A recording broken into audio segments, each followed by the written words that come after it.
Hola, muy buenas tardes a todos y bienvenidos a esta asamblea de asociaciones. Lo primero, espero que en esta situación tan atópica que estamos viviendo estén bien todos ustedes y sus familiares, y en esta situación de pandemia pues estamos obligados a saludarnos de esta manera virtual, que por otro lado ya empieza a formar parte de nuestra vida cotidiana, del trabajo, de nuestras relaciones sociales. Esta limitación de actos públicos presenciales no ha impedido que hoy nazca algo nuevo que no se había hecho hasta la fecha y que reúne en una sola voz el sentir de más de 140 organizaciones. Agradecer también el interés de todas aquellas personas que nos están siguiendo a través de las redes sociales, de las distintas agrupaciones, y por supuesto también a mis compañeros periodistas que están cubriendo con interés este acto. Bien, el motivo de esta asamblea de asociaciones se explica claramente en su nombre: por la vida, la libertad y la dignidad. Y quiere dar voz a todas aquellas personas que alumbran una alternativa cultural distinta, que piensan que no existe una muerte digna, sino una vida digna, y que defienden unos valores comunes desde distintos ámbitos sociales. Esta tarde vamos a escuchar voces reconocidas del mundo de la cultura, del mundo de la política, de la medicina, del ámbito social, que hoy, desde fuera del ámbito político, desde el ámbito político activo, se expresan libremente y van a contar su parecer ante el ataque a determinados fundamentos sociales y su rechazo en concreto a la ley de eutanasia. Esta asamblea tiene también vocación participativa y quiere dar respuesta a las muchas preguntas que han surgido y que pueden ir enviando a través de un cuestionario que aparece al final de la pantalla, el cuestionario de preguntas y respuestas. Bueno, comenzamos ya con la primera intervención, así que le cedo con gusto la palabra a don Alfonso Bullón de Mendoza, presidente de la Asociación Católica de Propagandistas. Buenas tardes a todos. Muchas gracias, Javi, por tu presentación y por tu participación en este acto. Ante todo, quiero dar las gracias a todas las asociaciones que participan en esta asamblea, a las asociaciones promotoras y a todas las que se han unido a este evento, que congrega a buena parte del asociacionismo español que en distintas y múltiples ocasiones se ha pronunciado a favor de la vida. Cualquier momento es bueno para defender la vida, pero tanto más en aquellas situaciones en las que los ataques y las ofensas contra ella parecen estar a la orden del día. Los tiempos de la pandemia han supuesto un cambio en nuestro modo de vivir, nuestro modo de relacionarnos, y también supuesto un escenario en el que hemos vivido la pérdida de numerosas vidas. Precisamente por ello llama la atención que en el peor momento posible, desde el Gobierno se promueva una ley que pretende acabar con más vidas humanas. Una tramitación que además ignora el sentir de gran parte de la sociedad española. Ignora las necesidades de los enfermos que se encuentran en esa situación de vulnerabilidad y fragilidad y la de sus familias. Ha pretendido hurtar del debate social la verdadera cuestión, que no es otra que la defensa de la vida. Los efectos de una legislación así no pueden ser más desastrosos. En el fondo de la cuestión, cuando se plantea que hay vidas que no merecen ser vividas, se está volviendo a la afirmación de hecho de que unas vidas valen más que otras. Y cuando se argumenta de esta manera, se está despreciando la fragilidad y la vulnerabilidad. Todas las personas, en algún momento de su vida, pasaremos por esos momentos de fragilidad y vulnerabilidad. Y lo propiamente humano, lo propio de una sociedad desarrollada y avanzada, es precisamente cuidar esa fragilidad. En absoluto despreciarla, desatenderla y cuanto menos hacerla sentir como una carga. Pero eso precisamente es lo que hemos visto que ha ocurrido en los escasos países donde se ha legalizado la eutanasia. Necesariamente lleva concepciones materialistas de la vida humana, en la que ésta tiene valor en tanto en cuanto es productiva, en tanto en cuanto aporta recursos, y si no, no vale la pena invertir en ella. Ante esta situación a la que se nos quiere llevar, la sociedad española reacciona. Lo hace tanto desde el sentir y el actuar de las personas que forman parte de esta sociedad, como desde la actuación de tantas asociaciones que no están dispuestas a comulgar con una serie de presupuestos inhumanos, antisociales y también inmorales. Desde la Conferencia Episcopal Española se afirmaba que hay enfermos incurables, pero no hay enfermos incuidables. Por eso la alternativa no es matar al que sufre, sino intentar paliar y evitar ese sufrimiento. No hay que acabar con el enfermo, sino con el dolor que se siente. Y para eso es necesaria ayuda. Desarrollar un sistema de cuidados paliativos que atiendan a la persona en su integridad y que asistan también a las familias del enfermo. Es necesario, reclamamos, la inversión en paliativos como una verdadera alternativa al sufrimiento. Desarrollar también todo un entramado de redes de asociaciones y de actuaciones civiles que puedan aportar en esa defensa de la vida y su vulnerabilidad. Nuestra responsabilidad es actuar en la vida pública, hacer llegar la voz de todos los que saben que ayudar a morir no es matar, sino que al contrario es cuidar, acompañar y asistir. Como personas, como ciudadanos y en muchos casos también como creyentes, afirmamos el valor de la vida humana en cualquiera de sus circunstancias. Por ello, el progreso de la humanidad y el de cada sociedad va ligado a la afirmación propia de una antropología que entienda así la vida. Y el cristianismo lo ha hecho desde sus inicios hasta ahora, prestando un servicio inconmensurable al bien y a la vida del hombre en lo particular y en lo social. Por ello, toda la actuación en este sentido es bienvenida, las de cada persona y las de las asociaciones como tales. Estas asociaciones son reflejo del sentir de gran parte de la sociedad española y buscan, a través de sus actuaciones, intentar paliar los efectos de unas políticas contrarias a la vida o receptivas tan solo a una concepción de la vida materialista e insolidaria. Para hacerle frente, para oír las voces que disienten de la concepción oficial y gubernamental, esta asamblea y sus frutos son uno de los pasos que debemos dar. Entre las aportaciones de las distintas asociaciones invitadas a esta asamblea, plantea de vida la necesidad de que cada asociación haga lo que esté dentro de sus posibilidades, pero sumando todos. Precisamente de eso se trata, de que cada uno aporte en la medida de sus posibilidades. Desde la Asociación Católica de Propagandistas, las distintas campañas que va desarrollando la plataforma virvidores.org podrían ser uno de los ejemplos de estas posibilidades. Empapelar las ciudades con carteles, colgar lonas de varios centenares de metros de edificios, concentrarse a las puertas del Congreso y las actuaciones en la web y en las redes no tienen otra finalidad que llevar a la vida pública la indignidad y la inmoralidad de la eutanasia. Se trata de sumar cada uno desde sus propias posibilidades y hacernos eco cada uno de las actuaciones de los demás. Si, como decía Burke, para que el mal triunfe solo se necesita que los hombres buenos no hagan nada, sea esta asamblea una afirmación de que nosotros, con la ayuda de Dios, estamos dispuestos a hacer todo lo que podamos. Muchísimas gracias y mil perdones por haberme extendido en exceso. Muchas gracias.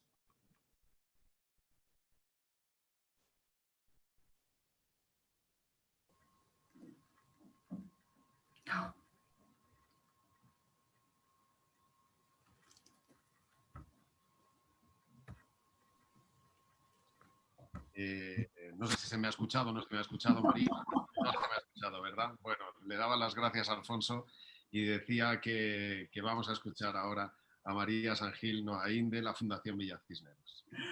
Gracias, Javi. Me he colado antes de tiempo porque como no te oía, digo, no sé si me ha presentado ya o no. Pero bueno, muchísimas gracias por estar con nosotros, porque me hace especial ilusión que hayas querido ser el conductor de esta asamblea virtual. Bueno, muy buenas tardes a todos. Yo, sobre todo, voy a centrar mi intervención en felicitar y en dar la enhorabuena a todas las asociaciones y fundaciones que formamos parte de esta asamblea virtual por la vida, por la libertad y por la dignidad. Yo creo que esta asamblea es ya un éxito, es el éxito del consenso, es el éxito de la unión, es el éxito de una parte muy importante de la sociedad civil que ha decidido, bueno, asumir la responsabilidad que le toca y alzar la voz en un momento dramático y muy importante para la sociedad española. Como bien decía Javi, somos más de 140 asociaciones y fundaciones que hemos, bueno, pues aparcado las posibles diferencias que pudiéramos tener para aunar esfuerzos, para sumar proyectos, para ponernos en común y para tener todos en este momento una causa común y un objetivo concreto. A partir de esta asamblea nos vamos a poner a trabajar, a analizar, a debatir las distintas medidas que se van a adoptar en cuanto a la ley de eutanasia. Pero no solamente nos une la oposición frontal, como no puede ser de otra manera, a esta ley inhumana de la eutanasia o la defensa de la vida desde su concepción hasta su fin natural. Yo creo que nos une algo todavía mucho más importante, y es ese compromiso que tenemos todas las asociaciones y fundaciones de presentar a la sociedad española una alternativa cultural tan necesaria. Tenemos que presentar una alternativa, un proyecto cultural que sea frontalmente distinto al que quiere y al que está poniendo encima de la mesa ya este gobierno del Frente Popular, que lo que quiere es subvertir nuestra tradición y nuestra cultura cristiana por una sociedad hedonista, nihilista, absolutamente materialista, donde la dignidad de la persona y por lo tanto la vida humana pues carecen completamente de significado. Yo creo que esta asociación es ya un éxito, es el éxito de todos nosotros porque hemos conseguido superar y vencer un poco ese espíritu de derrota, ese sentimiento de abatimiento, ese pesimismo, ese desánimo que yo creo que nos embarga a todos porque verdaderamente llevamos un año muy duro y muy difícil y sin embargo a la hora de organizar esta asociación hemos sabido sobreponernos a esa sensación de desánimo y de derrota, como decía, y nos hemos puesto en marcha.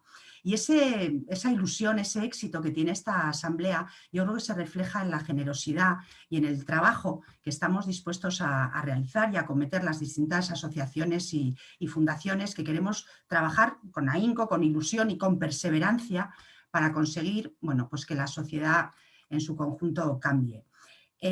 Es difícil la tarea, pero también es verdad que yo creo que no nos amilana ni nos acobarda el hecho de que esta tarea sea ingente, sea enorme y que suponga un gran trabajo por parte de todos nosotros.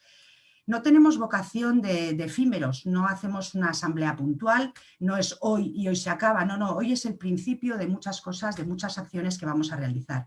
Tenemos una clarísima vocación de continuidad, porque es absolutamente necesario que planteemos a la sociedad española, que planteemos un proyecto para la regeneración moral y política de España.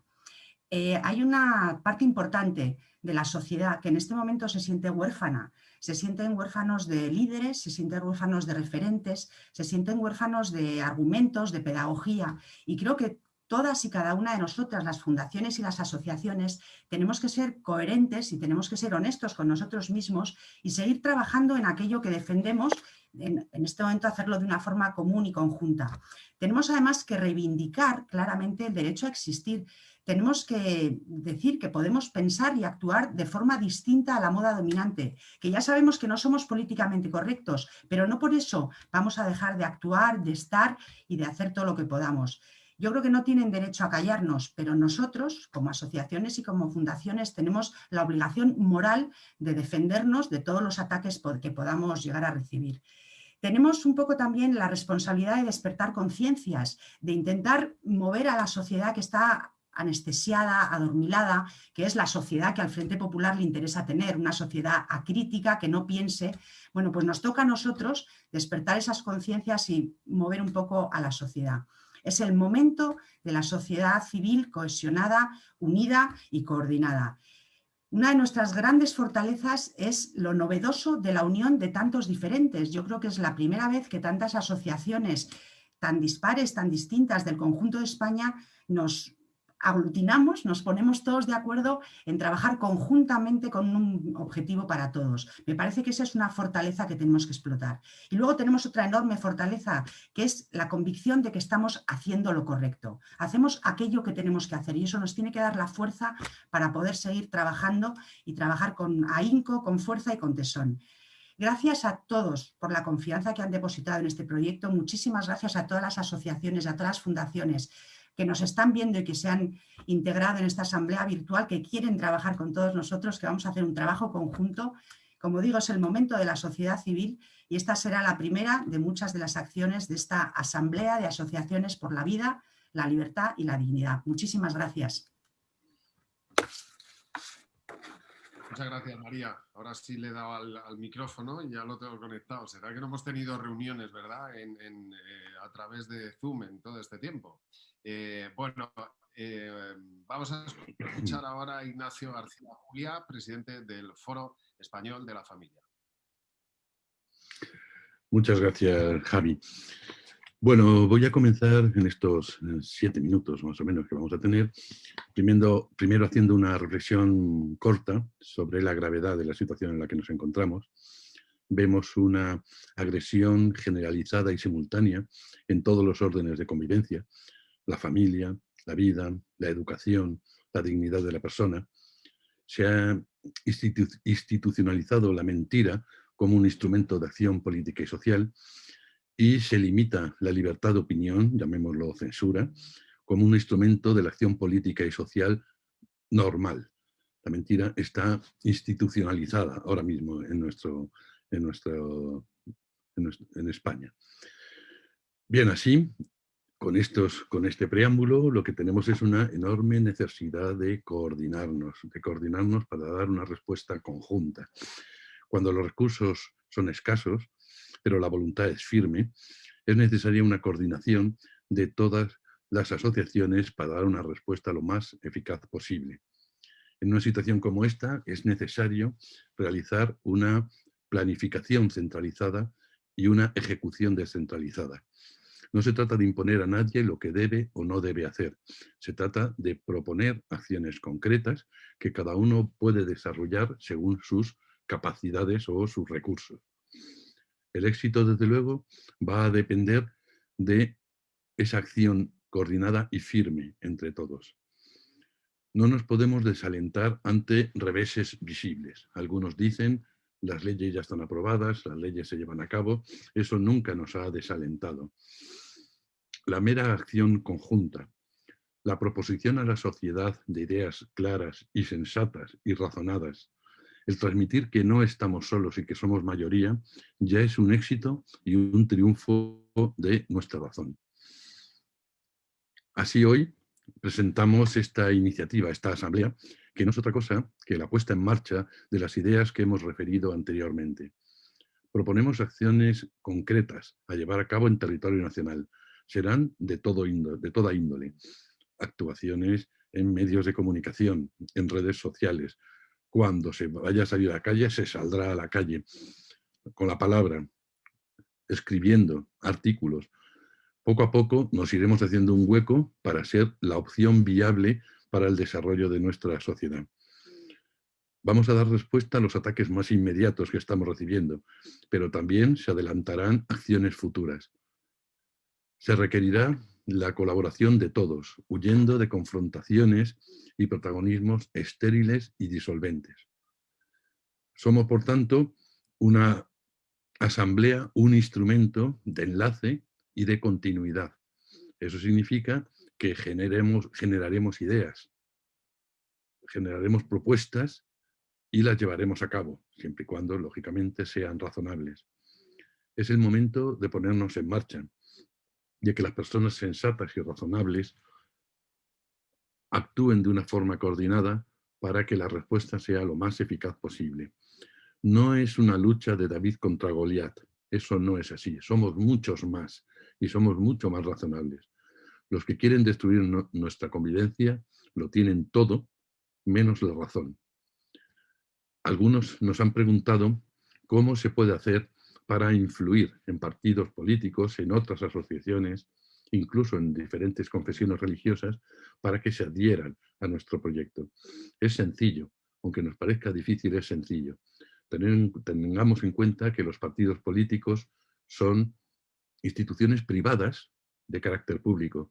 Eso significa que atienden a unos intereses particulares de quienes los componen, pero son muy sensibles al sentir y al pensar de la sociedad en su conjunto. Si estos partidos van viendo que hay un movimiento que empieza de abajo, como empiezan todos los movimientos, y que cada vez se propaga más, cada vez se difunde más, y cada vez se da más respuesta y más contundente a los diferentes atropellos que estamos viviendo, entonces poco a poco irán modificando sus posturas y serán ellos los que se acerquen a nosotros. No tendremos necesidad de ir acercándonos a nadie. Las propuestas que hacemos serán razonadas y razonables, y se puede adherir cualquiera que tenga sentido común. Solo tendremos enfrente aquellos que tienen un programa político, un programa social completamente disolvente, y eso ya sabemos que los tenemos enfrente y los estamos viviendo. No tratamos de convencer a nadie de estas personas completamente ideologizadas. No, lo que queremos hacer es un frente, una agrupación de asociaciones que les hagan frente a esas ideas tan perniciosas para los que estamos conviviendo en España. No quiero alargarme más, hay otros panelistas, otros que tienen grandes cosas que decir, y solo quiero dar un mensaje de ánimo. Hoy empezamos y con el esfuerzo de todos y la generosidad de todos, seguro que podemos alcanzar el éxito. Muchas gracias a todos por vuestra atención. Muchas gracias, Ignacio. Muchísimas gracias. Bueno, agradecer también a todos los que estáis ya dejando algunas preguntas que serán respondidas al final de la asamblea. Seguirán respondiendo, pero lo que sí os pedimos es que, por favor, según nos vayan surgiendo, las vayáis dejando en el buzón de preguntas y respuestas que está en la parte inferior de la pantalla. Vamos a escuchar ahora a Josep Miró i Ardevol, presidente de Christians. Josep, buenas tardes. Buenas tardes, Javi. Muchas gracias por tu fantástica ayuda. Y buenas tardes y una salutación fraternal a todos y agradecidos porque participéis en representación de más de 140 asociaciones y feliz de poder compartir la reflexión y la acción con todos vosotros. Mi cometido en esta sesión es presentar unas primeras propuestas de iniciativa de organización en el marco de una estrategia compartida centrada en la defensa y promoción de la vida humana, su dignidad y libertad. Partimos de una evidencia. Hoy comenzamos una realidad nueva que queremos grande y persistente en el tiempo y que vamos a llevar a cabo con espíritu de fraternidad. Nuestra sesión de hoy abre la puerta a todas las organizaciones que comparten los mismos puntos de vista, porque se ha dicho, y es evidente, no estamos solos, ni somos pocos. Al contrario, somos muchos, pero poco vinculados entre nosotros mismos. Y solo la unión hace la fuerza. Todos tenemos muchas ganas de actuar y además de hacerlo juntos. Y de eso se trata. Aunque es evidente que hoy no vamos a agotar las cuestiones en unas pocas horas, ni las iniciativas en los 8 minutos de mi intervención. Pero lo que sí vamos a hacer es situar las bases y los mecanismos para canalizar todas nuestras ganas con eficacias, con voluntad transformadora, y hacerlo a partir de la próxima semana. Lo que hoy hacemos es muy importante, pero lo decisivo es lo que llevemos a cabo a partir del lunes. Vamos a trabajar juntos en la medida que cada asociación quiera y en ningún caso vamos a crear una superestructura organizativa situada por encima de nuestras organizaciones. Se trata de cooperar, de construir sinergias, de una acción colaborativa y en red capaz de multiplicar la capacidad de acción. Hay una serie de campos de iniciativas a trabajar que voy a exponer brevemente sin pretensión de agotarlos. Están referidos sobre todo a la eutanasia, porque es evidente que es una cuestión decisiva para el bien común y es urgente, lo cual no significa que no incorporemos nuevos ámbitos en el futuro. Para lo que ahora voy a resumir, se han tomado en consideración las propuestas que nos habéis hecho llegar y el resultado surge del grupo de enlace formado por la Asociación Católica de Propagandistas, Cristianos en Democracia, Christians, la Federación de Asociaciones Provida, Fundación Villa Cisneros, Foro de la Familia y On of Faz. Señalo a continuación unas tareas básicas a realizar. 1. Transmitir la buena nueva de la Asamblea a otras entidades e invitarlas a inscribirse para así participar. 2. Preparar la respuesta a la tramitación de la ley que se realizará en el Senado a lo largo del mes de febrero. 3. Estudiar la viabilidad, incluida la gestión de apoyos políticos, a fin de lanzar una ILP para un plan integral de cuidados paliativos. 4. Muy importante también, organizar a través del cuestionario que remitiremos en pocos días los primeros y concretos grupos de trabajo para la acción. Y 5. Preparar la segunda asamblea para antes de Semana Santa a fin de examinar lo realizado y fijar nuevas iniciativas. Junto a estas grandes referencias concretas que acabo de enunciar, hay otras y diversas cuestiones que también habéis apuntado en vuestros mensajes y que debemos abordar ordenadamente y con sentido estratégico. Una serie de ellas se engloban en lo que podríamos llamar la ampliación del debate público para mostrar los daños de la ley y sus falacias, también su inconstitucionalidad. Son cuestiones tales como el hecho de que no se trata de un acto médico ni de una muerte natural, como pretende la ley. Se trata de impulsar la exigencia de que como usuarios queremos saber qué médicos son partidarios de la eutanasia.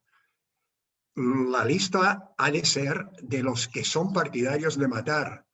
No nos interesan aquellos que no quieren matar.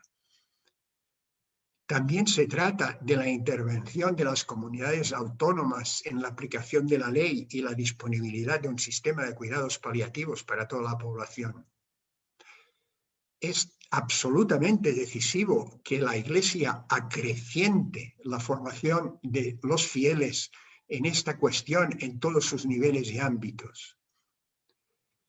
Y junto con la promoción de todo este debate y la atención de los ciudadanos sobre la ley, para que no quede mansamente aceptada como ha sucedido en el pasado con otras leyes, hemos de promover el fomento de la objeción ciudadana a su aplicación.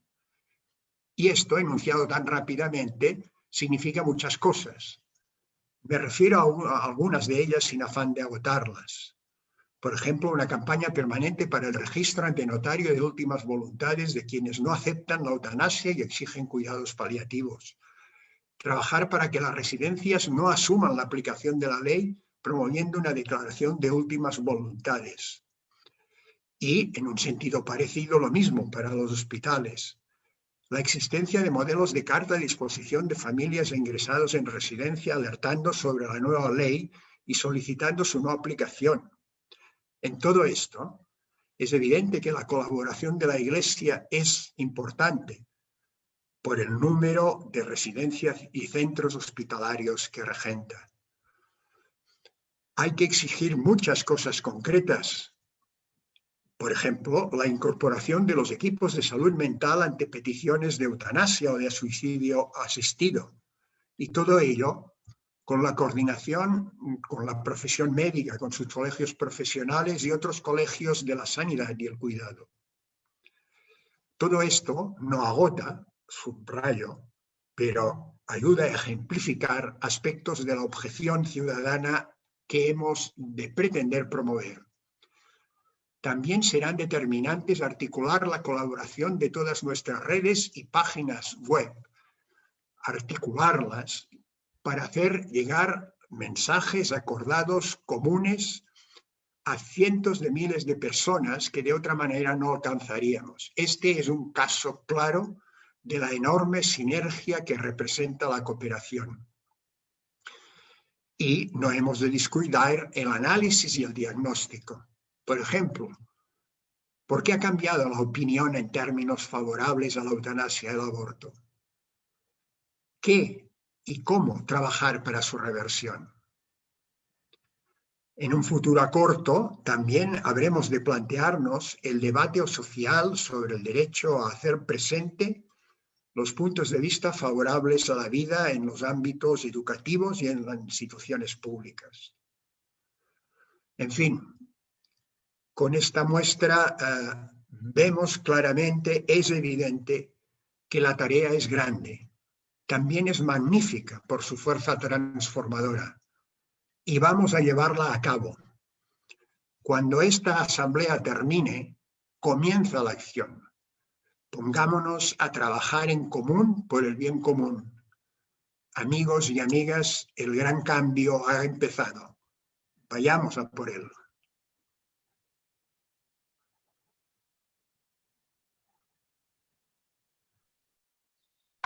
Muchas gracias, Josep. Bueno, pues vamos a dar paso ahora a Daniel Fernández Venegas, director de Cristianos en Democracia. Te escuchamos, Daniel. Muchísimas gracias, Javier. Buenas tardes a todos. Lo primero, agradecer a las más de 170 personas que ahora mismo están conectados siguiendo el desarrollo de esta asamblea, a las más de 130 organizaciones inscritas. Me corresponde hablar de la movilización y acción en España acerca de que pretende llevar esta asamblea a cabo, y creo que puedo ser sin duda el más indicado para ello. Nuestra asociación es una asociación pequeña, sin apenas relevancia aparente en su ámbito de actuación. No somos muchos, cada uno con sus ocupaciones diversas, y este es un tema fundamental en lo que respecta a la movilización. El primer hándicap que tenemos es seguir añadiendo a entidades y organizaciones a esta plataforma, porque si bien es cierto que hemos conseguido un gran nivel en este arranque con más de 100 organizaciones, no es menos cierto que sería absolutamente fundamental y crítico que la propuesta antes de 1 o 2 meses pudiera llegar a duplicar su alcance y tuviéramos objetivos considerables de llegar a 150 o 300 organizaciones. En este aspecto es muy importante considerar que no importa ni el tamaño ni el alcance de las organizaciones, ni tan siquiera sus fines sociales o sus carismas concretos, ¿no? Es importante que llevemos a la sociedad esa pregunta y a estas asociaciones sobre la defensa de la vida, la libertad y la dignidad, ¿no? ¿Por qué una asociación de padres y madres de un centro escolar no se va a adherir a esta iniciativa? O las hermandades, o incluso cualquier tipo de asociación cultural o deportiva, ¿no? Creo que es un aspecto muy relevante dentro de las dos limitaciones más importantes que tenemos en cuanto al desarrollo de esta iniciativa y los siguientes pasos para poder seguir creciendo, ¿no? Yo creo que todos los que estéis dispuestos, una vez finalice esta primera asamblea, a seguir colaborando, podemos empezar ya desde mañana mismo a invitar a nuevas asociaciones a seguir sumándose a la iniciativa. Y en segundo lugar, por el tiempo que nos ha tocado vivir y las restricciones del estado de alarma y de la pandemia, vamos a tener una limitación también física con respecto a la posibilidad de actuaciones, incluso a nivel presencial, ¿no? y en la calle, que tendremos que salvar, pues en base a muchas de las propuestas que nos habéis hecho llegar, ¿no? Quizás con pequeñas concentraciones. También hemos visto recientemente el ejemplo de Educatio Servanda, la plataforma Más Plurales, con otro tipo de movilizaciones. En fin, son retos a los que nos enfrentamos y para lo cual desde ya y a través de un cuestionario también que recibiréis tras la asamblea, pues vamos a pedir que os involucréis todos y podamos seguir sumando, ¿no? Lo ha dicho Josep en su intervención anterior, y la gran capacidad que tenemos de generar a través de las redes sociales mucho alcance, lo hemos demostrado en estos meses, ¿no? Porque si bien hoy arranca la asamblea, pues no es menos cierto que en los últimos 2 meses, desde que comenzamos las publicaciones, se han recogido ya más de 15.000 firmas, ¿no? Una ILP requiere, si no me equivoco, 500.000 firmas para poder presentarse en el Parlamento. Y este inicio es un inicio que cuenta ya con una gran fuerza por vuestra presencia hoy aquí y por la presencia de todos los que nos habéis estado arropando en esta semana, y que yo creo que tenemos una gran oportunidad, como decía María, de volver a hacer presente nuestras convicciones y nuestros valores, que no tenemos por qué silenciarnos, ¿no? Agradezco muchísimo la oportunidad que nos dais en esta asamblea y que tengáis muy buena tarde. Muchas gracias, Daniel. Bueno, yo aprovecho también para dar la bienvenida a todos aquellos que se han ido incorporando a lo largo de la tarde, y a recordar también que se pueden ir dejando preguntas que serán respondidas en esta asamblea. Ahí empezando preguntas y respuestas. Agradecer a todos los que estáis dejando alguna y que luego se responderán. Vamos a escuchar ahora a la presidenta de la Federación Española de Asociaciones Provida, Alicia Latorre. Hola, Alicia, buenas tardes. Hola, buenas tardes. ¿Qué tal? Bien, buenas tardes a todos. Gracias y enhorabuena por estar aquí. Y no son unas gracias protocolarias, sino de verdad, de corazón, porque yo considero que esta plataforma es una respuesta providencial a la demanda de la conciencia individual y colectiva, y creo que va a hacer un bien inmenso. Bueno, esta plataforma, uno de los temas fundamentales que tiene, como se ha propuesto para trabajar, es la defensa de la vida humana, no solo la eutanasia, que es urgente poder parar, como han dicho mis compañeros, sino todos los ataques a la vida que conviven con nosotros, y como prioritario entre ellos el del aborto. La ministra ha anunciado que va a ampliar la ley y tenemos información de personas de confianza de que además se va a atacar a los provida y a tratar de impedir, entre otras cosas, que se quiera ayudar a una mujer para que no aborte. No es porque seamos alarmistas, sino que conocemos los pasos que ya han dado, que por cierto son muy poco originales, pero que lo cierto es que siempre les han dado resultado. Pero aunque no se ampliara la ley, la situación ya es lo suficientemente grave y lleva 35 años coleando. Nunca hemos estado dormidos, se ha trabajado muchísimo, pero hay que seguir, mejorar e intensificar esa lucha. No solo para evitar el mal, sino para promover y crear las iniciativas que necesitan esas vidas que son las más vulnerables y valiosas. Esta plataforma, también lo han dicho mis compañeros, en ningún momento sustituye ni tampoco pretende ralentizar el trabajo de cada asociación, que por supuesto debe continuar con la mayor fuerza y constancia posible. Al contrario, ha nacido para sumar fuerzas, es una sinergia que nos va a permitir llegar mucho más lejos y conseguir lo que por separado pues es imposible o tendría un poder mucho más débil.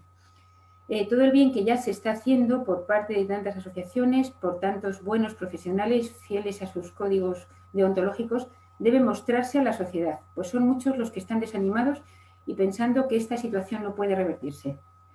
También los que llevan décadas trabajando lo tienen claro y son parte de los que están aquí. Pero las iniciativas nuevas que han surgido son increíbles desde todos los ámbitos y entre todos debemos ser capaces de defender, de cuidar y valorar toda vida humana siempre, sin excepciones, en todas las etapas, circunstancias, en todos sus derechos y todas sus posibilidades. Y mover a quienes tienen en sus manos las decisiones, que sepan que estamos aquí y que este tema es importante y que es innegociable. Hay 3 retos que yo estimo que son fundamentales para conseguir esta victoria. Mostrar la verdad, saber comunicarla y luego constancia y unidad. Mostrar la verdad para destruir todos esos dogmas antivida que han conseguido calar y que se aceptan y se toleran a veces como inevitables. Sabemos que la cultura de la muerte está envuelta en mentira y es una mentira que provoca muerte, dolor, corrupción, que es violenta y que genera desconfianza. Por tanto, la manera de destruir la mentira es mostrar la verdad de la misma forma que la manera de vencer la oscuridad es mostrar una luz y cuanto más potente, mejor. En segundo lugar, saber comunicarla, tanto a los convencidos, que hace falta estar muy formados, también a los que no saben y que sin duda pues, no van a quedar indiferentes cuando empiecen a descubrir la grandeza y la coherencia de la cultura de la vida, porque además la propia ignorancia los hace más manipulables. Pero también a los que piensan distinto, quizá pues porque de una u otra forma son parte de la cultura de la muerte o porque se han visto tocados por ella. Preguntando precisamente hace poco a una persona que fue una acérrima promotora de la cultura de la muerte a nivel internacional y hoy está arrepentida y es muy combativa a favor de la vida, pues yo le pregunté qué tendríamos que hacer para llegar a todas las personas. Y me dijo que tendríamos que ser más militantes, más caminantes y más orantes. Y es verdad, necesitamos ser muy fuertes interiormente, tanto en un sentido humano como espiritual. Por más militantes se refería a mostrar la verdad a quienes piensan distinto. Más caminantes, el estar junto a los problemas de las personas. Y más orantes, conscientes del poder infalible de este arma. No caigamos en el error de pensar que en esta lucha no hay proporción de fuerzas, porque objetivamente el bien es más poderoso. Es un lenguaje que todo el mundo entiende y que cambia las vidas radicalmente. Y además de saber comunicar con firmeza y claridad, pero a la vez sin violencia ni desprecio hacia las personas, hay que conseguir que los medios se impliquen también en este tema, pero no de manera puntual, sino realmente pues, de manera profesional y como una batalla constante. Que crean en la causa, que se comprometan con la verdad, con la mejora de la sociedad. Y en tercer lugar, constancia y unidad. Constancia porque es una lucha agotadora, que desgasta. No puede estar alejada de la realidad y de los problemas de la gente, precisamente por eso es tan agotadora. Y por eso también tiene tanta fuerza lo que defendemos, porque es verdad y porque tenemos los pies anclados en la realidad. quiero decir para terminar una iniciativa que existe desde 2011. Aquí a mi espalda veréis este cartel. Es una convocatoria que responde al compromiso de realizar un acto público y unitario en torno al Día Internacional de la Vida el 25 de marzo, con el lema Sí a la vida, con el color verde esperanza. El año pasado tuvo que ser online y más tarde pues, de la fecha prevista, precisamente por las razones que todos conocemos, y que os invito a buscarlo en sialavida.es para que quien no formáis ya parte, que muchos de los que estáis aquí ya lo hacéis, pues os unáis también a esta iniciativa que es preciosa y que además pues, muestra unos testimonios preciosos, y yo creo que es algo que debemos conservar y que ayuda también a esa constancia y a ese mostrar la verdad y bondad de la cultura de la vida. Como digo, esos testimonios extraordinarios han llegado al corazón de muchas personas, además de demostrar que no estamos dormidos. Pero si además de esta iniciativa, que ya existe, como han dicho también mis compañeros, la plataforma ve necesario algún otro tipo de movilización con la que las circunstancias permitan, tenemos que estar también ahí, todos a una. Yo creo que podemos dar gracias a Dios por esta plataforma, por quienes la han promovido y a los que se han unido. Todo esto es parte de la historia que estamos escribiendo, de lo que podemos hacer ahora, porque no nos vamos a quedar, está claro, maldiciendo la oscuridad sin mover un dedo. Así es que por eso os digo a todo, ánimo y no bajemos los brazos. Muchas gracias, Alicia. Gracias por tus palabras. Vamos a escuchar ahora lo que ocurre en el ámbito de la universidad y nos vamos a ir a escuchar ahora al rector de la Universidad Católica de Valencia, Juan Manuel Pagán Agulló. Buenas tardes. Buenas tardes, Javi. Muchas gracias. En primer lugar, quiero agradecer a Jaime Mayor la invitación a participar en esta asamblea como rector de la Universidad Católica de Valencia San Vicente Mártir y saludar al resto de ponentes y participantes en la asamblea. Tenemos poco tiempo, pero no quiero dejar pasar la ocasión de recordar que hoy celebramos la festividad de San Vicente Mártir. En la ciudad de Valencia es día de fiesta importante. San Vicente es patrón de la ciudad y titular de la Universidad Católica de Valencia. El testimonio del mártir Vicente, testigo de la verdad, es sin duda hoy y para todos nosotros una llamada a no perdernos en medio de la noche.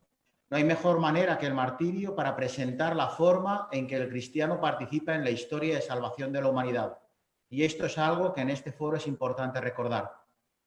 Mi agradecimiento a Jaime por su invitación como rector de una universidad católica parte del convencimiento de que hoy las universidades católicas, que les recuerdo son 13 en España, entre pontificias, católicas y de inspiración cristiana, y que solo en estudiantes de grado tienen más de 100.000 alumnos, están llamadas a ser luz en el ocaso que vive Occidente, una luz que ilumine conciencias. Debe presentar y defender ese conjunto de verdades que llamamos ley natural y que deben operar como principios no negociables en el diálogo social. Y en esta misión conviene recordar lo que señala la Constitución Apostólica Scor de Ecclesia, que aplica a todas las universidades católicas. La Universidad Católica ha de estudiar los graves problemas contemporáneos, entre los que no olvida el de la dignidad de la vida humana. Cito literalmente el punto 32. Si es necesario, la Universidad Católica deberá tener la valentía de expresar verdades incómodas, verdades que no halagan a la opinión pública, pero que son también necesarias para salvaguardar el bien auténtico de la sociedad. Fin de la cita. Esto es algo que debemos tener presente todas las universidades católicas como lo que es un mandato a ser valientes. Y la sociedad y todas las asociaciones aquí representadas deben sentir que las universidades católicas estamos dispuestas a ello y que estamos a su servicio para ayudar en esta causa de la defensa de la vida. Pues bien, en esta tarea las universidades católicas debemos trabajar juntas. La gravedad del momento lo exige. Hemos empezado a realizar acciones conjuntas, pero no es suficiente. Debemos organizarnos y compartir estrategia en la urgente tarea de mantener despierta la sensibilidad ante la verdad y el bien. La defensa de la vida humana desde su concepción hasta la muerte natural, la libertad religiosa o el derecho a la educación, entre otras, son las verdades del orden natural que de manera especial nuestras universidades deben difundir en favor de una sociedad más digna. Un modelo a seguir para quienes trabajamos en la universidad es el del profesor Jérôme Lejeune, a quien reconoció ayer el Papa Francisco virtudes heroicas dentro del proceso de beatificación en el que se encuentra.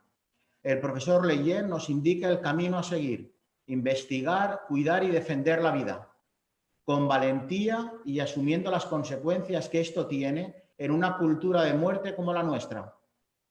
La universidad tiene mucho que aportar porque es generadora de saber y de educación, una formación que ha de ser integral. Es crucial que nuestros estudiantes descubran la libertad plena, que no es la ausencia de compromisos, sino la capacidad de contraerlos. No podemos dilapidar todo ese capital humano en una mera transmisión de un conocimiento puramente instrumental. La Universidad Católica debe poner al servicio de la sociedad sus trabajos, sus proyectos, su capacidad aglutinadora de expertos y la divulgación y difusión de su conocimiento. La Universidad Católica debe, en definitiva, ayudar y participar en el planteamiento de una auténtica alternativa cultural, tan necesaria en este momento. Cátedras, institutos de investigación, titulaciones compartidas, observatorios y espacios comunes de intercambio de conocimiento entre las propias universidades católicas han de multiplicarse de forma habitual para hacer frente al pensamiento único que ocupó la universidad en buena parte del siglo XX y que, reconozcámoslo, ha sido mayoritario y que ha conformado la actual cultura, tal y como definitivamente hemos visto en estas primeras décadas del siglo XXI. Vivimos una emergencia social y no podemos contemporizar ni esperar. No quiero acabar sin hacer una llamada a recuperar la esperanza, la nuestra y la de tantas personas que sufren el sinsentido de una vida sin Dios, a quien la humanidad ha suplantado entronizando al hombre. Demos razón de nuestra esperanza. Muchas gracias a todos, especialmente a los que han hecho posible este encuentro. Un abrazo desde Valencia y mucho ánimo. Gracias, José Manuel. Bueno, hemos escuchado, repito que son más de 140 las asociaciones que se han adherido a esta asamblea. Hemos escuchado desde distintos ámbitos, docente, social, etcétera. Y en esta ocasión vamos a escuchar la respuesta de los médicos ante la ley de eutanasia. Para ello está el presidente del Colegio de Médicos de Madrid, a quien vamos a escuchar ahora, el doctor Manuel Martínez Sellés. Doctor, le escuchamos. Buenas tardes. Hola, buenas tardes. Un placer estar aquí con todos vosotros. Bueno, yo lo primero que quiero empezar por aclarar es que la eutanasia no es un acto médico. Es decir, los médicos no somos verdugos, los médicos estamos para curar, para cuidar, para paliar el sufrimiento de nuestros pacientes. Esto me parece muy importante porque la eutanasia quiebra esta relación de confianza médico-paciente. Hoy en día, cuando un paciente va a un hospital o a un centro de salud en España, sabe que los médicos vamos a hacer algo que sea bueno para él. Y esta relación de confianza se va a perder. De hecho, la eutanasia se prohíbe explícitamente en el juramento hipocrático, que tiene más de 1000 años, pero también en el código deontológico que tenemos todos los médicos de España, que tiene menos de 10 años. Está además condenada por la Asociación Médica Mundial y también por el máximo órgano que asesora al gobierno en los temas de bioética, que es el Comité de Bioética.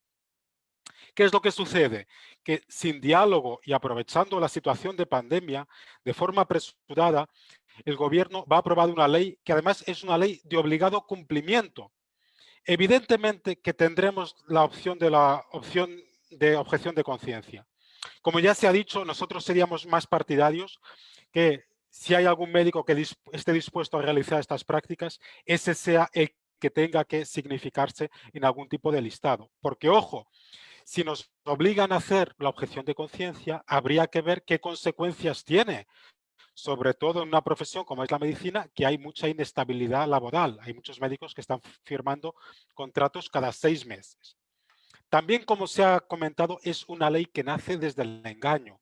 A mí me parece inaceptable que se vaya a considerar la muerte por eutanasia, que por definición no es una muerte natural, como muerte natural y que esto esté así recogido en la ley.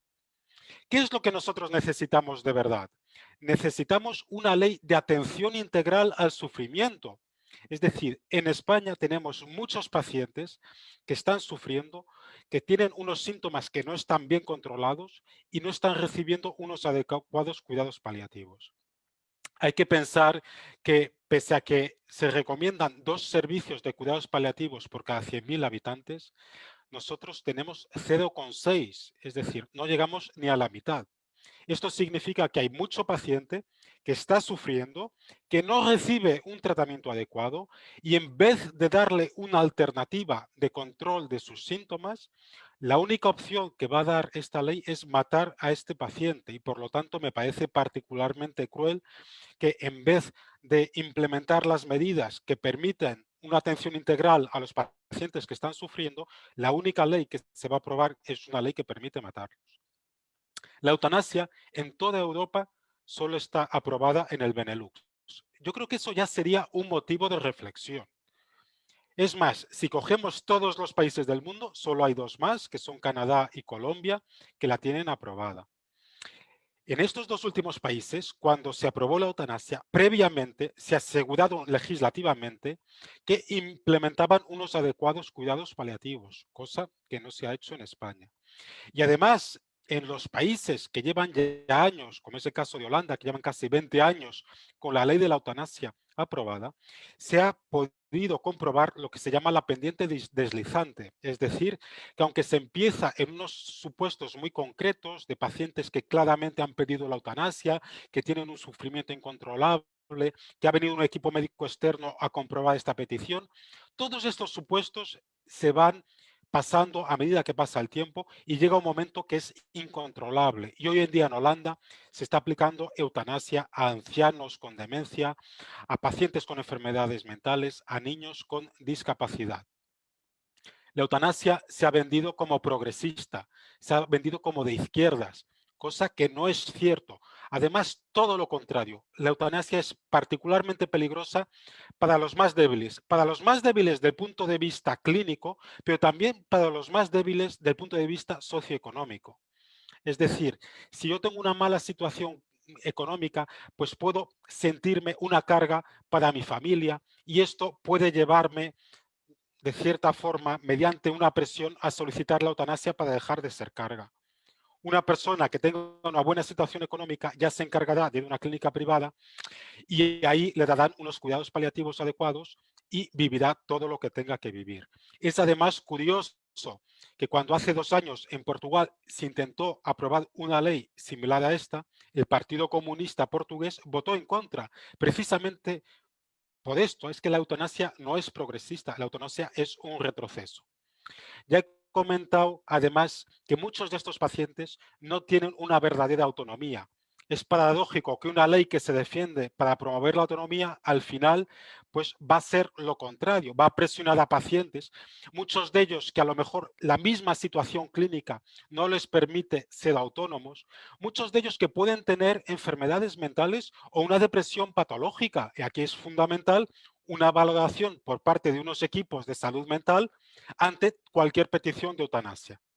Hoy en día, si tenemos un paciente con una enfermedad avanzada que quiere hacer un testamento o que quiere modificar un testamento, exigimos que vaya a un notario, que compruebe que está el paciente en sus cabales y en una buena situación cognitiva. Se entiende que para tomar una decisión de este calibre tiene que estar el paciente en condiciones adecuadas para hacerlo. Es curioso que esto no se vaya a exigir en la nueva ley. Las implicaciones económicas. Esta ley va a suponer el mayor recorte sanitario de la historia. Tenemos una población cada vez más envejecida. Vamos hacia un verdadero suicidio demográfico. Cada vez tenemos más ancianos que cobran pensiones y cada vez nacen menos niños. Y además, muchos de los ancianos necesitan una asistencia médica que es costosa. Ante esta situación, a uno solo se le ocurren 2 soluciones. Una es promover la natalidad, y yo que tengo 8 hijos puedo asegurar que no se está yendo por esa vía, y la otra solución va a ser esta. Y por último, yo tengo que recordar que la sanidad está transferida a las autonomías. Es decir, yo desde luego, si esta ley va hacia adelante, yo voy a pedir el amparo de la Comunidad de Madrid, porque la responsable última de cómo se controla la sanidad en Madrid es la Comunidad de Madrid. Voy a terminar ya con 4 citas de 4 documentos que me parece que son importantes. El Código de Deontología Médica del año 2011 pone específicamente: el médico nunca provocará intencionadamente la muerte de ningún paciente, ni siquiera en caso de petición expresa por parte de este. Este es el código vigente actualmente en España para todos los médicos de España. La declaración de la Asociación Médica Mundial del 2019. La Asociación Médica Mundial reitera su fuerte compromiso con los principios de la ética médica y con que se debe mantener el máximo respeto por la vida humana. Por lo tanto, la Asociación Médica Mundial se opone firmemente a la eutanasia y al suicidio con ayuda médica. El penúltimo informe del Comité de Bioética del año pasado, 2020. La eutanasia y o el auxilio al suicidio no son signos de progreso, sino un retroceso de la civilización. Y por último, la declaración oficial de los colegios de farmacéuticos, odontólogos y médicos de Madrid de este año: es particularmente grave el engaño que nace con la ley de considerar la muerte provocada por eutanasia como muerte natural, algo injustificable. Muchas gracias. Muchas gracias, doctor. Bueno, llega el momento, después de haber escuchado a los distintos ponentes, llega el momento de responder algunas de las preguntas. Espero que pueda responderse el mayor número de preguntas que se han enviado. Agradecer de verdad a todo el mundo que ha querido participar a base de estas preguntas, su interés. Y se van a ir respondiendo todas las preguntas en orden de participación. La primera pregunta, por lo tanto, es para don Alfonso Bullón. Son dos preguntas en realidad, Alfonso. Te preguntan cómo se puede articular la participación individual en estas iniciativas sin tener que representar a una entidad. Pregunta Javier Pollatos Sebastián. Y la siguiente pregunta es de Vita, que dice: ¿quiénes coordinarán estas propuestas y cómo se podrán evitar conflictos de interés entre asociaciones? Bien, yo creo que por lo que se refiere a la primera de las cuestiones, aquí se plantea la coordinación de asociaciones porque es la forma más rápida de llegar a un mayor número de gente. Pero evidentemente cualquier persona que no esté becada en ninguna y simplemente quiera unirse a la iniciativa, pues doy por sentado que será más que bien recibida. Y respecto al otro, es cierto que ya llevamos trabajando un tiempo en ver cómo podemos movernos, cómo podemos organizarlos, y nunca ha surgido en ningún momento pues ninguna discrepancia. El tema de la coordinación es un tema que tendrá que salir y que habrá en algún momento, pero ya digo que es un buen ambiente, un buen deseo y un buen espíritu de ver qué podemos hacer todos juntos. Pues muchas gracias, Alfonso. Las dos siguientes preguntas, repito que vamos a intentar responder todas las que sea posible, son para María San Gil. María, te preguntan: ante el riesgo de que se asocie la defensa de la vida humana como una causa exclusivamente religiosa o de corte ideológico, ¿cómo poder incluir en esta acción social a toda asociación y personas que defiendan la vida desde posturas diferentes? Preguntan en este sentido José Fernando Calderero y Ana María Rodríguez Esquivas. Y una segunda pregunta es de Acción Familiar y dice: ¿cómo poder influir en la opinión pública ante unos medios de comunicación tan dominados por intereses políticos? Bueno, a la primera, yo creo que va más allá de las ideas religiosas de cada cual la defensa de la vida. Lo que pasa es que algunos lo enfocamos desde el punto de vista cristiano. Y cuando yo he hablado de que este gobierno con lo que quiere acabar es con nuestras raíces cristianas, es porque ese es su objetivo. O sea, de hecho es mucho más permisivo con otro tipo de religiones que con la religión católica. La religión católica la tienen entre ceja y ceja y es uno de los pilares con los que quieren acabar. Yo creo que eso forma parte de ese cambio de orden social con el que quiere este Frente Popular, bueno, pues dejar huella. Pero vamos, que entiendo perfectamente que la defensa de la vida no tiene por qué estar vinculada a unas determinadas creencias religiosas. Eso, si ha quedado, parecía que lo decía, no lo quería decir así. ¿Y cómo influir si todos los medios de comunicación están en manos del gobierno? Bueno, pues yo creo que haciendo cosas de este tipo. Es decir, yo creo que la sociedad civil tiene que salir a la calle. No podemos ahora, pero bueno, pues será de manera virtual. Tenemos que empezar a influir en nuestros ámbitos de influencia más cercanos, nuestra familia, nuestros amigos, empezar a decir lo que opinamos no callarnos. Yo creo que es el momento de alzar la voz, de reivindicar aquello en lo que creemos y poco a poco, si todos nos desperezamos, nos quitamos un poco esa especie de, como decía yo antes, de somnolencia que tenemos, de estar un poco anestesiados y levantamos la voz, conseguiremos cambiarlo. Habrá iniciativas que se destinen a los políticos, habrá iniciativas que puedan intentar cambiar determinadas leyes, bueno, recogidas de firmas, todo ese tipo de cosas. Pero yo creo que si cada uno de nosotros empezamos a ser conscientes de que el verdadero cambio es por un cambio de actitud personal, esto tiene visos de poder cambiar a más corto plazo. Pues muchas gracias, María. Bueno, la siguiente pregunta es para Ignacio García Juliá, presidente del Foro Español de la Familia, y la plantea Valentía Forum, Instituto de Política Social y Foro Cultura 21. Y pregunta a Ignacio sobre la posibilidad y la conveniencia de organizar movilizaciones ciudadanas, es decir, manifestaciones en este sentido.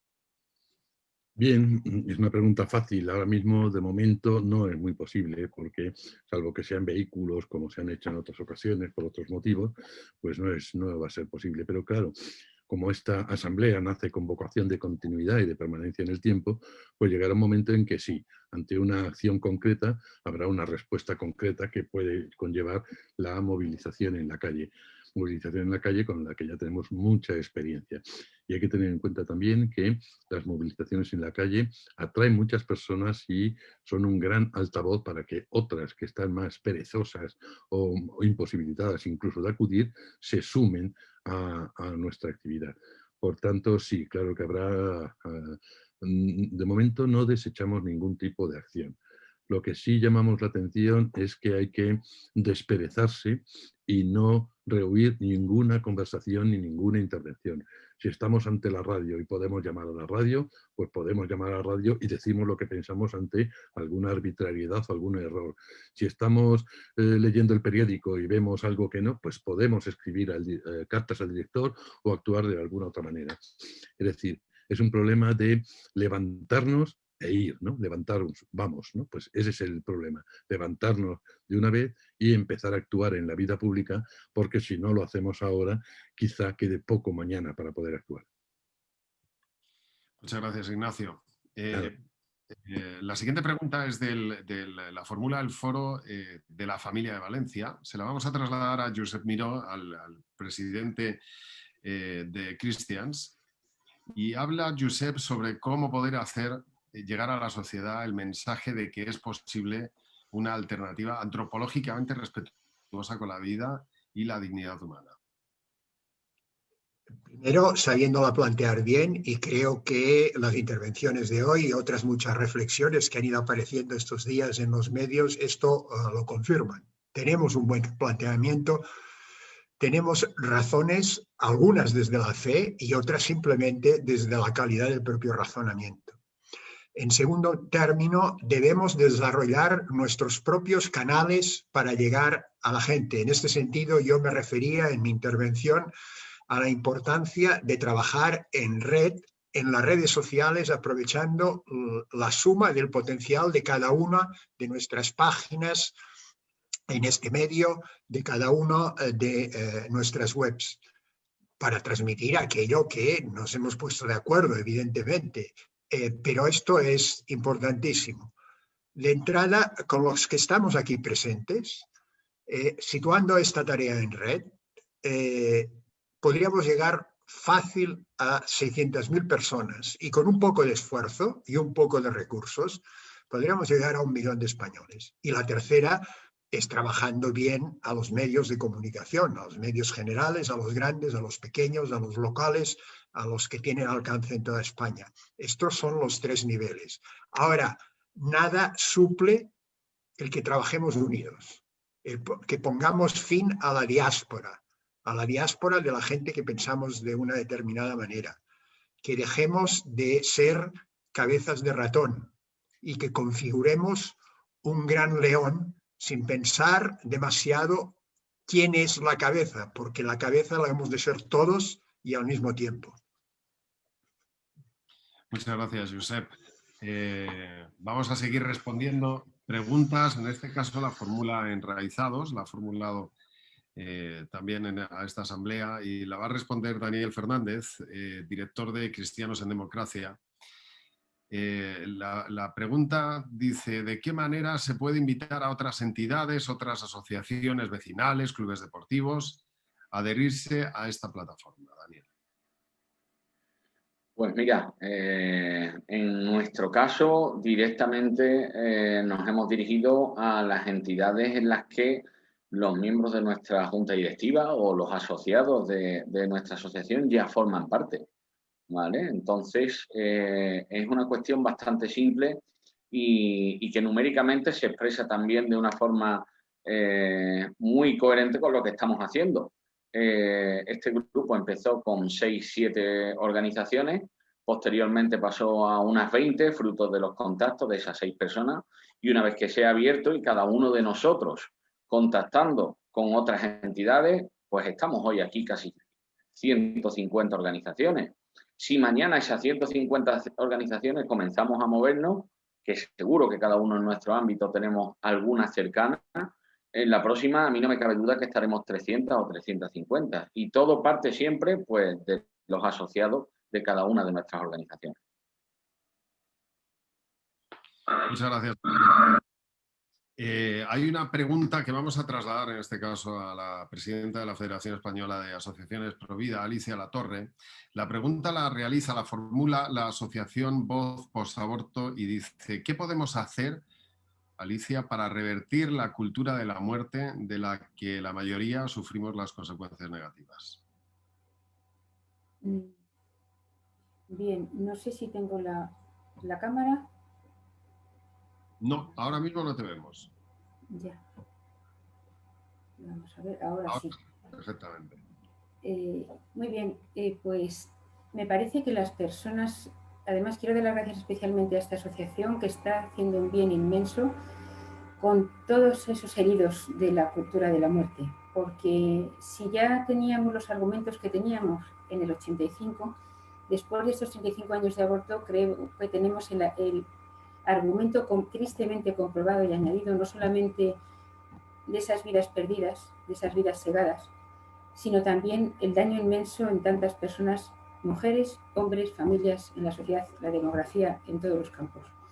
Entonces, ¿de qué manera se puede? Vuelvo un poco a lo que he dicho, desde luego mostrando la verdad, sin miedo, y desde luego dando voz también a esas víctimas. Muchas de ellas lo sufren en silencio, es un duelo no reconocido, otras han dado ese paso adelante, pero yo creo que es muy importante también cómo trasladamos el mensaje. Cuando nosotros hablamos del tema del aborto, del tema de la defensa de la vida, tenemos que tener en cuenta que una de las causas por la que no se quiere hablar es que si ha habido oficialmente 2 millones de abortos, que sabemos que son muchísimos más, no solamente los que van y pagan y no aparecen en las estadísticas, sino abortos químicos. Bueno, no voy a dar ahora aquí una charla, pero tenemos que pensar cuántas personas están tocadas en su corazón, en su alma, en su psicología, y es un tema sobre el que no se quiere hablar, cuántas personas están implicadas de alguna manera porque han influido en otras personas o por lo que sea. Por eso cuando tenemos delante, cuando hablamos, yo he dicho antes que había que hablar con mucha firmeza sobre los hechos, pero siempre hacerlo de tal manera que tratemos de llegar al corazón de las personas de tal forma que no se les machaque, por así decirlo, sino somos portadores de un mensaje tan estupendo y tan constructivo que esas personas hay que ayudarles a recuperar su esperanza, a ver que su vida tiene sentido, que no se puede recuperar el mal hecho en esas vidas que atormentan el haberlas perdido, pero que desde luego tienen una vida preciosa por delante y un bien inmenso por hacer, y precisamente esas personas están siendo un instrumento que están haciendo un bien incalculable, insustituible, y son cada vez más. Entonces, bueno, yo creo que forma parte de ese reto de mostrar la verdad, de mostrar también con mucha misericordia, con mucha firmeza, y sabiendo que no podemos recuperar las vidas perdidas, pero que hacia adelante sí podemos mirar y que otra vida es posible. Lo considero importante. Y no sé si querría apostillar una cosilla también, no sé si es posible, sobre la pregunta que han hecho anteriormente. Y es cuando dicen que muchas veces se identifica o se quiere identificar con una cuestión religiosa, ¿no? El tema del aborto y todos los demás. Entonces, parte de esa formación que debemos tener es saber que esto ha sido una estrategia que no me lo estoy inventando yo, aunque la hemos estado viendo, ¿no? Sino que Cuando el doctor Nathanson en Madrid dio una conferencia en el Colegio de Médicos, porque no se lo dejó ir a la televisión, sabéis que ha sido, bueno, fue uno de los que llevó adelante la ley del aborto en Estados Unidos, y cuando él, después de mucho tiempo, se volvió pro vida, se dio cuenta del daño que había hecho, uno de sus objetivos era precisamente el mostrar todas esas estrategias para tratar que otras personas, otros países no cayeran en la misma trampa. Y una de las estrategias era precisamente el identificar con un asunto religioso el tema del aborto. En concreto, la víctima era la Iglesia Católica y además crear división dentro de ella también. Pero bueno, podríamos hacerlo extensivo a otras confesiones religiosas.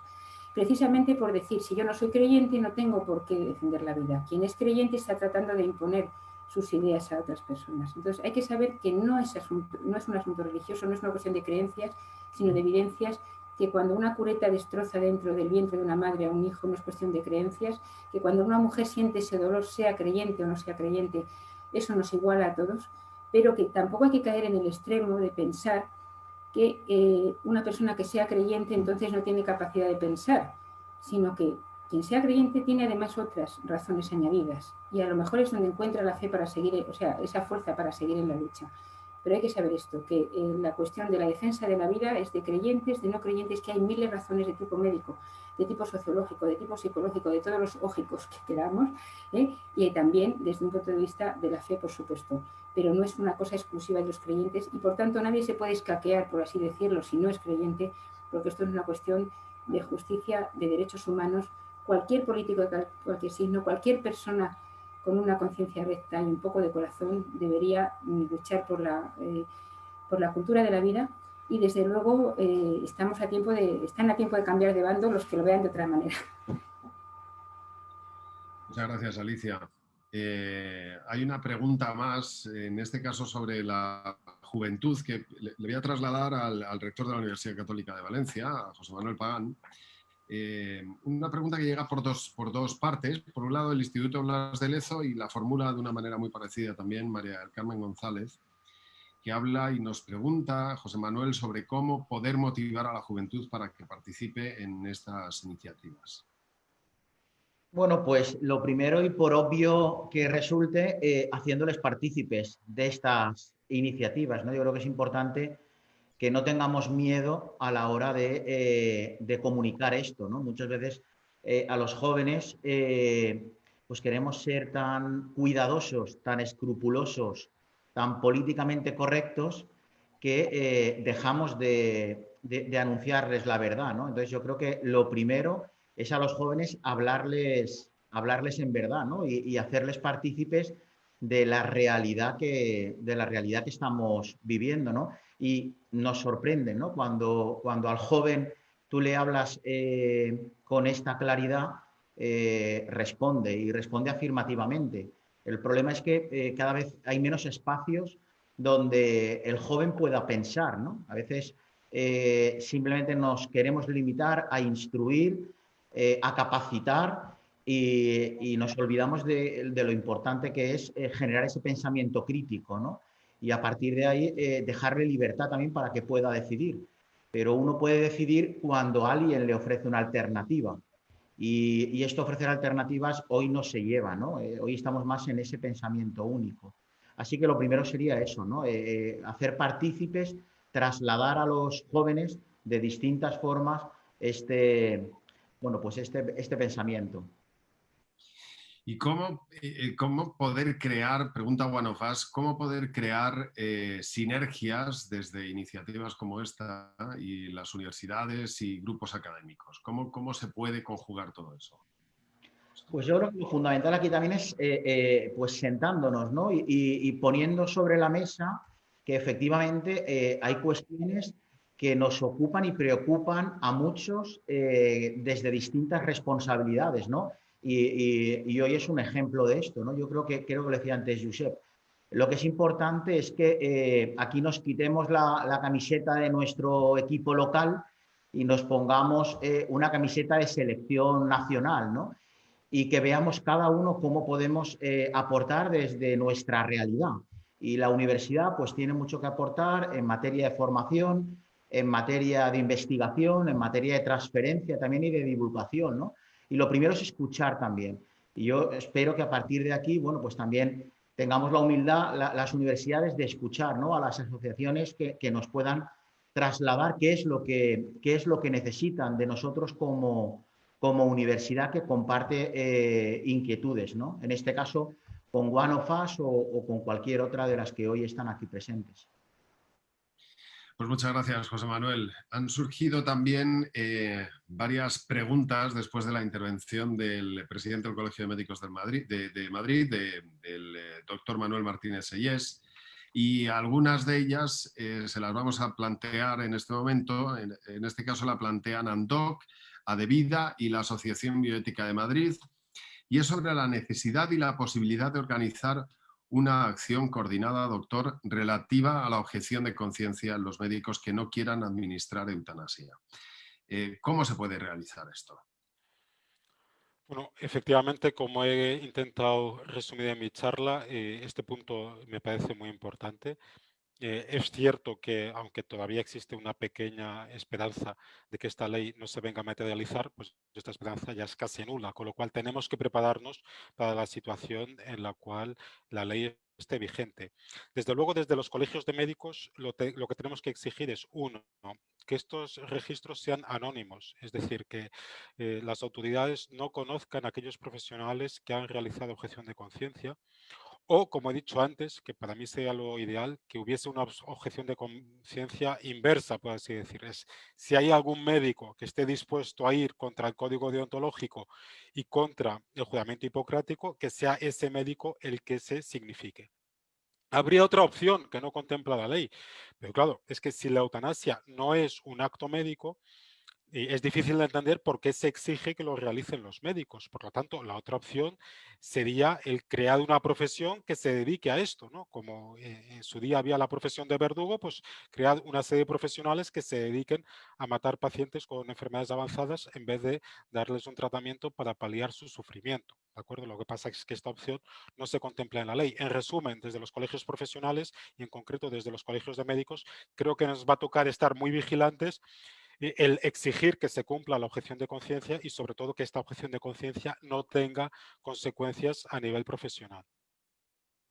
Bueno, y hay una pregunta más de la Asociación Familia y Dignidad, una pregunta muy interesante, doctor. Dice, ¿usted cree que se puede cumplir el extremo que la futura ley de eutanasia prevé y sobre el que usted nos ha hablado en su ponencia, que es el poner a disposición del paciente la posibilidad de cuidados paliativos antes de aplicarle eutanasia?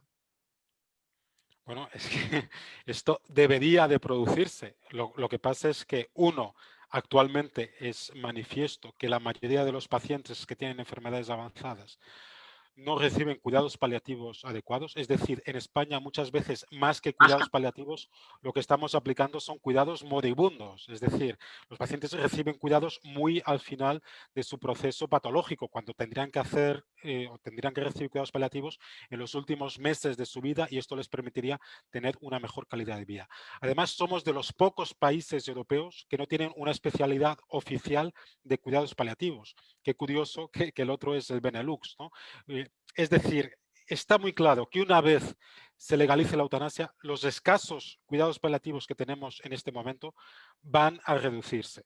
Es más, esta ley de la eutanasia también tiene implicaciones económicas, como he dicho, pero también habrá que pagar para realizar estos actos. ¿De dónde va a salir ese dinero? Pues me temo que de los medios que hay actualmente para realizar los cuidados paliativos, con lo cual, aunque lo ideal sería que tuviésemos unos cuidados paliativos adecuados y esto haría que las peticiones de eutanasia, que ya son excepcionales, fuesen aún más excepcionales, lamentablemente me temo que la situación va a ir a peor y unos cuidados paliativos que ya son infradesarrollados, vamos a tener incluso menos cuidados paliativos en el futuro. Bueno, una última pregunta y de verdad agradecer a todo el mundo que ha formulado preguntas y si alguna queda por contestar, bueno, pues intentaremos responderla de alguna forma. Una última pregunta de Juan Carlos Corbera, presidente de Educatio Servanda. Pregunta para usted, doctor, puesto que dice las transferencias sanitarias están transferidas a las autonomías, como usted y se ha contado ya, como en educación, y son ellas las que tienen que desarrollar las normas más concretas. ¿Se van a ofrecer los colegios médicos a los gobiernos locales para ayudarles en estos desarrollos, de mantener, de hacer que palíen en la medida de lo posible los peores aspectos de la ley? 100%. Es decir, yo lo que voy a intentar, bueno, además Juan Carlos lo conoce muy bien porque ha estado implicado en toda la lucha contra la ley CELA y de hecho ya en la Comunidad de Madrid ha habido un compromiso por parte del Gobierno de la Comunidad de Madrid de dificultar todo lo que se pueda a la ley CELA. Se han ampliado los conciertos con los colegios, se ha hecho una contrarregulación. Entonces, yo lo que voy a solicitar es algo similar. Es decir, es que la situación es similar, porque igual que la educación está transferida a las autonomías, también la sanidad. Y por lo tanto, desde luego, que esto yo ya lo he comunicado a la consejería y una vez entre esta ley en vigor, pues desde luego yo voy a pedir el amparo de la Comunidad de Madrid para limitar en la medida posible su aplicación en la Comunidad de Madrid. Pues muchas gracias, doctor, y gracias a todos los que han participado de alguna manera u otra a través de las preguntas, a través de las ponencias. Gracias a todos. Vamos a escuchar ahora al presidente de la Federación Europea One of Us, a don Jaime Mayor Oreja, con las conclusiones de esta asamblea. Don Jaime, buenas tardes. Buenas tardes. En primer lugar, muchas gracias, Javier, por tu presentación, por tu presencia esta tarde hoy aquí. Gracias a las más de 140 asociaciones que están hoy con nosotros. Pero no solo gracias por estar hoy aquí, sino gracias por el trabajo, por la tarea, por la labor que han desarrollado a lo largo de muchos años. Esta asamblea no sería posible, no hubiese existido sin muchos trabajos que habéis desarrollado vosotros en soledad, en solitarios, y por eso ese agradecimiento a vuestra presencia hoy es algo más que el hecho de que estéis hoy aquí, gracias a vuestra ingente tarea en estos años. Y permitidme que haga 3 agradecimientos muy singulares. Y si me equivoco en alguno de ellos, perdón por no hacerlo más exhaustivo. Gracias a Ana del Pino, porque Ana del Pino, que no ha dicho nada hoy, ha sido en buena parte alma mater de este trabajo de coordinación y de suma. Gracias también a Daniel Fernández, porque ha tenido también una tarea muy importante en esta materia. Y yo diría que gracias también a Josep Miró, porque la iniciativa es de todos, pero quien lanzó la iniciativa en su momento fue Josep Miró, así que gracias a todos vosotros. Después de escuchar las intervenciones de hoy, no tengo un papel fácil. Simplemente quiero decir que estoy sinceramente emocionado. Yo tengo una gran emoción a la hora de intervenir al final, porque yo, escuchándoos, he tomado conciencia de la importancia de este paso que estamos dando, que es un paso relevante, que es un paso decisivo, que es un paso determinante. Y no solo yo hoy estoy emocionado, no solo he tomado conciencia después de escucharos, sino que también me he dado cuenta que todos asumimos un gran compromiso, un gran reto. La unidad es una obviedad, es una necesidad, pero la unidad no ha sido una realidad. Y ahora lo que hace falta es que esta unidad sea perseverante y fundamentalmente sirva para este plan tan ambicioso que ya ha empezado a marcar el propio Josep Miró con acciones concretas, no abstractas, y que significan esencialmente un gran compromiso.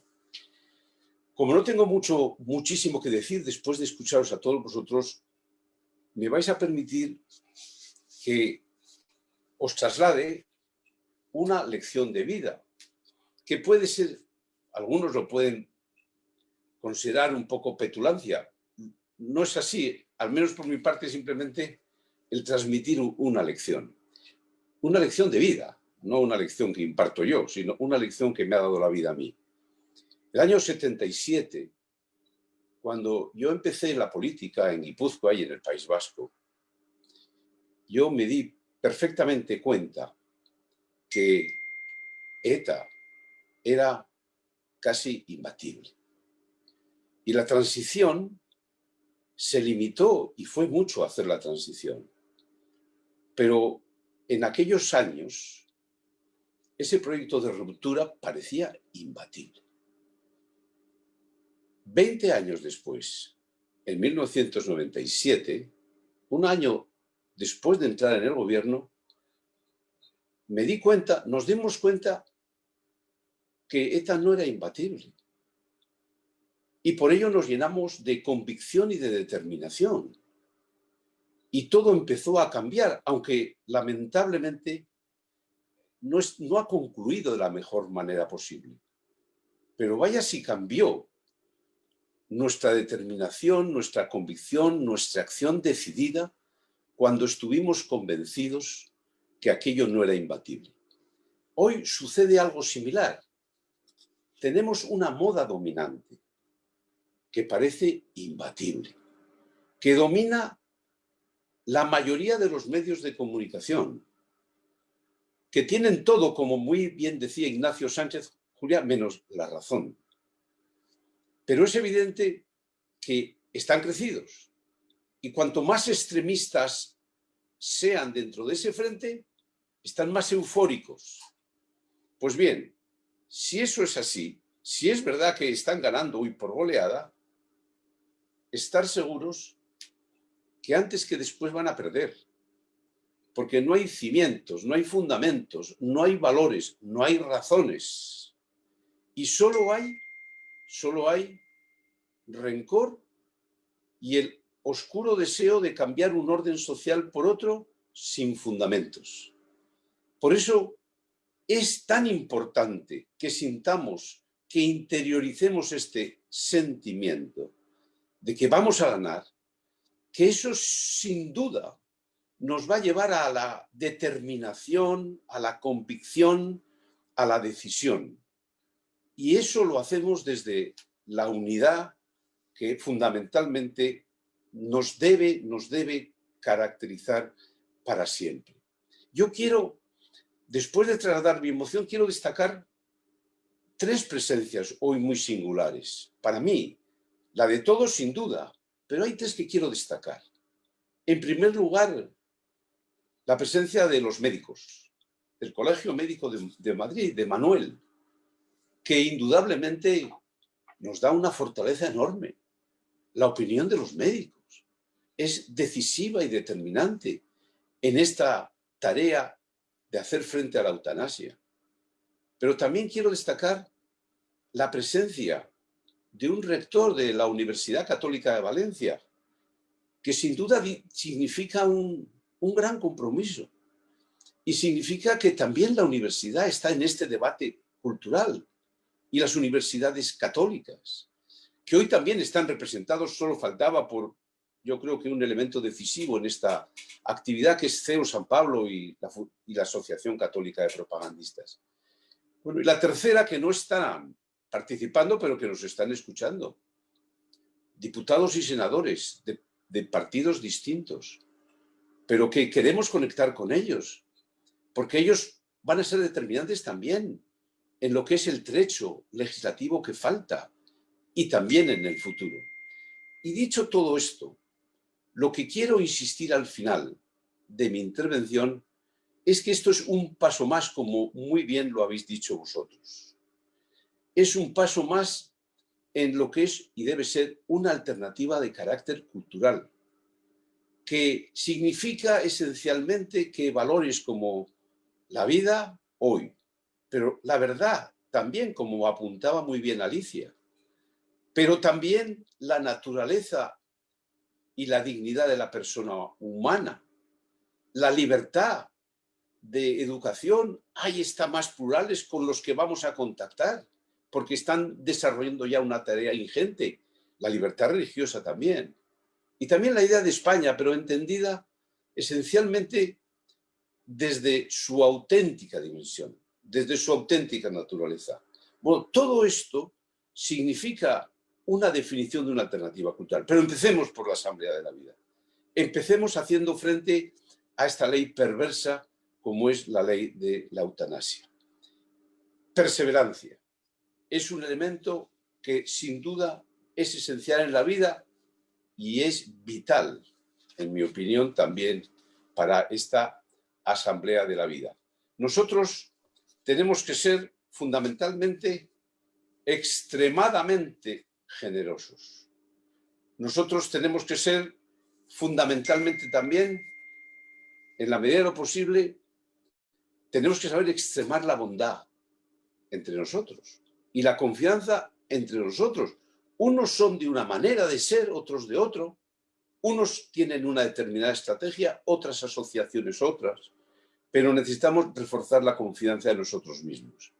Y como muy bien han dicho tanto María como Alicia, nosotros tampoco tenemos que esconder que en nuestro análisis y nuestro diagnóstico, uno de los problemas que tenemos es un déficit en la dimensión religiosa y espiritual de nuestra sociedad. Eso no significa que no estemos abiertos a muchas asociaciones que a lo mejor no comparten nuestra fe, pero es evidente